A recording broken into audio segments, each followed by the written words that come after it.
what Nancey Mace and what Speaker Johnson are doing are endangering all women and girls.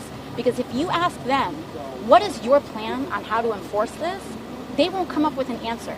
And what it inevitably results in are women and girls who are primed for assault because people are going to want to check their private parts in suspecting who is trans and who is cis and who's doing what.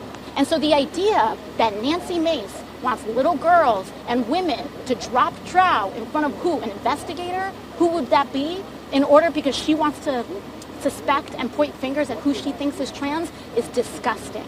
It is disgusting. The new chick with in Congress, what are we going to do to keep him from coming in our bathrooms? Because we're done with it. Absolutely done with it. That would be a sitting United States Congresswoman saying chick with a... Okay. On Steve Bannon's lovely podcast. Okay. All right.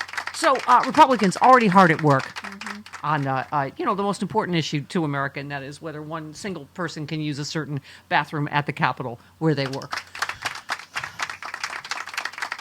You know what I realized? This is they need to redo the help, but for trans people. Don't you think? Mm-hmm. This is, this is basically what Mike Johnson said. You have a perfectly good bathroom, private bathroom. You can't use the bathroom that real people use. I mean, is this partisan or is it the meanest thing ever? It's petty. It's not the meanest. It's petty. It's very most petty. bully. Nancey Mace is speaking of a chick with a... She actually is a chick who is a... Didn't they have to make special restroom accommodations for her when she went to the Citadel? Yes. Probably. Because she was like one of the first women. She was the first woman. She was the first woman to graduate from the Citadel, And, so they had to make special bathroom accommodations for her. And I'm sorry, by the way. Of course, I have sympathy for anyone that's been sexually assaulted, but she plays the rape card every time. Yeah. She did it yesterday. Yeah. I was raped. I'm a victim. You just voted for a rapist for president, and also you're getting ready to for attorney general, and apparently also secretary of defense. So shut up. Really? You feel scared because you're a victim, really, of Sarah McBride? And when there's all these bathroom laws that are starting to get passed where you have to be the gender that you were assigned. Right. How many trans men will be walking into ladies' rooms? Yeah. It's once again something that's not a problem. Right. The Republicans are... This is the first thing... This is exactly what we knew they were going to do. They're not going to do anything about your prices or housing or anything else. Yes, Christopher? Also, I don't go into ladies' rooms all that often. No? But You're certainly welcome. Don't they consist of all stalls? All stalls. Yes. Nobody sees anybody. So who's looking at someone else's genitals in a ladies' room? Nobody is. I'm telling you, they have to, whoever did the help, they have to redo it for trans people. Because it's literally like... And Mike Johnson's like, I'm not concerned. And then he flip-flops in record time. Why is Nancey Mace looking over the top of a stall at someone else's genitals? They're just bullies. It's just mean. Who thinks that isn't mean? So that one person who's new in Congress, if she's running from a vote or whatever, she doesn't have a convenient bathroom. She has to go back to wherever her private office is. I mean, you have a perfectly good bathroom in there, or you could use the other ones. It's like... I'm just saying Nancey Mace seems to be the pervert here. Yeah. Oh, my God. Can I tell you? Wow, segregation makes Republicans super hot. Marjorie Taylor Greene's the pervert here, too. She is. Right. Thank you. Yeah, this is Johnson yesterday? Yesterday. Which one? I'm sorry, which one? One, sorry. and then go into two. Here we go. I'm not going to get into this. We welcome all new members with open arms who are elected representatives of the people. I believe it's a command that we treat all persons with dignity and respect. We will, and I'm not going to engage in silly debates about this. Oh, Speaker God Warrior. Oh, we welcome them with open arms and also a bird, a single like middle that, finger, yeah. And a open kick in the arms, crotch. and a single finger. Right, exactly. Let me be unequivocally clear. A man is a man, and a woman is a woman, and a man cannot become a woman. Aren't they sweet? This is, like we were saying about the sports thing. There's like one girl in one state where they made seriously, it's to make a law to discriminate against one single person. 0.000 whatever 1% of our population. It's just mean. Anyone recognizes that it's just mean. Okay. I mean, not that I'm shocked. This is, I guess, what they ran on. This is how they won those culture wars, y'all. We gotta stop being less woke on the left. That's our problem. Yep. You gotta start being meaner to people that are different than you. If you want to be a real American. Oh, good God. Speaking of which, wow. Where's that joke bomb for Morning Joe's ratings? Yikes. I printed, I don't know. I sent it. Wow, Not that's sure. loud. Pardon? That was loud. That hurt my ears. Yeah. Oh, pardon me. Well, I can hear mice fart. that was from one night at Yuck Yucks in the late 80s. Just the one? just the one. It was a really bad night. Really bad life. Yes, in an otherwise really bad. Life? Yes. Okay. Wow. So, yeah, I mean, their ratings continue to plummet. That's what I was saying. Beyond any of the other reasons, BS or not, what a dumb decision programming was. You think on the liberal network, that's what And announcing people were it. not I mean, going to react to that? I guess they assumed Donald was going to say something, so they wanted to get ahead of him. He only said something because they went down there and groveled, so then he could further humiliate them, which is what he does every single time. Yep. So now they look even more pathetic. Oh my God! So this is the latest reporting that they were petrified if Matt Gaetz becomes Attorney General, he will use a baseless conspiracy theory to investigate Scarborough. This is this intern thing from 2001. An intern died at his office. An autopsy found that she had passed out, hit her head, and she was found to have an undiagnosed heart ailment. Scarborough was not there at the time. So, and this is based on what his Trump spokesperson, Alyssa Farah Griffin, said to the January 6th committee. Right. That Gaetz was carrying a folder filled with, quote, conspiracy theories about Joe Scarborough murdering his intern, which he then presented to Trump, who later tweeted about it. This is a little preview into Attorney General Rapey McForehead's. Yep.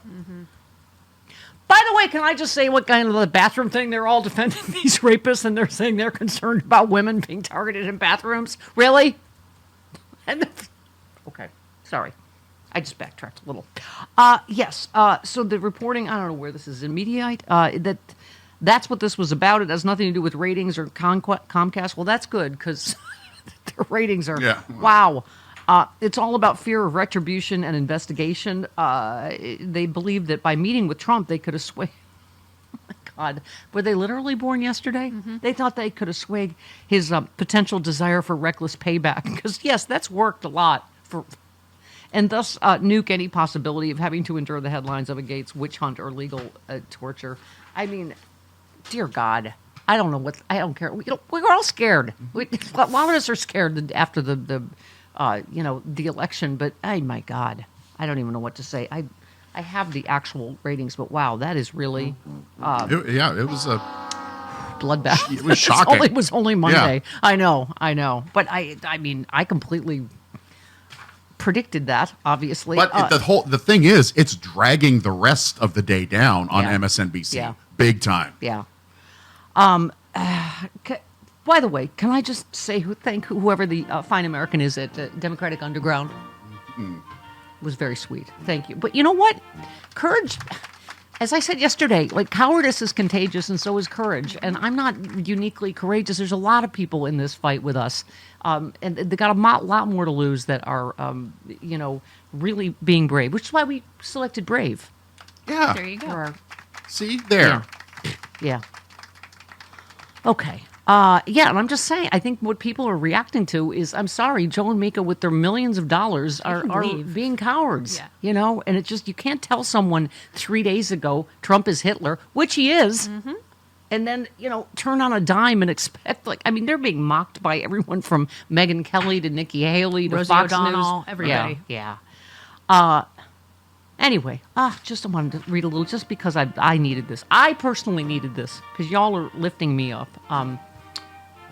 This was entitled Stephanie Miller Showing Rare Courage in American Media right now. Aww. And again, this should not be rare. Whoever wrote this, thank you. And thanks for all the it was a nice comment thread, Chris. I know. We probably don't read the threads. It was all pretty nice. Okay. If I were not for 3 hours of sanity from 8 to 11 Central each morning, I did not know how I'd be handling this election and its results. For me, it's on AM radio. They listen out of Chicago, WCPT. the only radio station to which I now listen since blah, blah, blah. The steadfast beacon of reason and hope through this, I see this impending disaster for this country, has been the Stephanie Miller Show. Thank you. Stephanie stands to lose as much as anyone on media on the left. Wait, what do you know that I don't know? What? Why do I stand to Wait a lose? minute. Wait, what have you heard? People sometimes look at me in traffic like I'm an idiot because I'm fist pumping or applauding some pithy, insulting thing they've said about Trump. There have been mornings I've been laughing so hard I had to pull over and get out of traffic because I literally couldn't see or hold my composure long enough to drive. Who'd have ever thought that a political reality could be so terrifying and yet so funny at the same time? She is one of the few media personalities I trust to tell me the truth. She hasn't backed down. She shared her same fears and feelings we all had after the election results were announced, in the same sense of being lost, not knowing what to do, wondering where we're headed. But she remains steadfast in her convictions, her approach, the manner in which she delivers her message, the truth she tells, and nothing has changed in spite of her clear awareness of any and all possibilities of Trump's administration settles in. And it goes on. And anyway, how many times do I say, Chris, this is not just about me.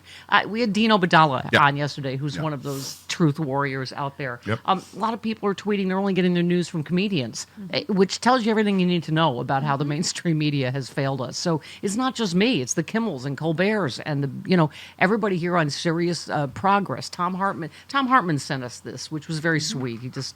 he's looking out for you, Steph. Yeah, well, and He's like your big I'm brother. so proud to be in this fight with him all these years. And so it's everybody in this progressive universe, do everything you can until liberals get it and invest in infrastructure. The best we can do is support everybody. All of the people we have on our regulars, our semi-regulars, Free Speech TV. people that are being brave and are not, kissing the ring and backing down. Because Buy our stuff. Let's just all be scared together. We're scared. Buy our stuff. Yes, buy our stuff.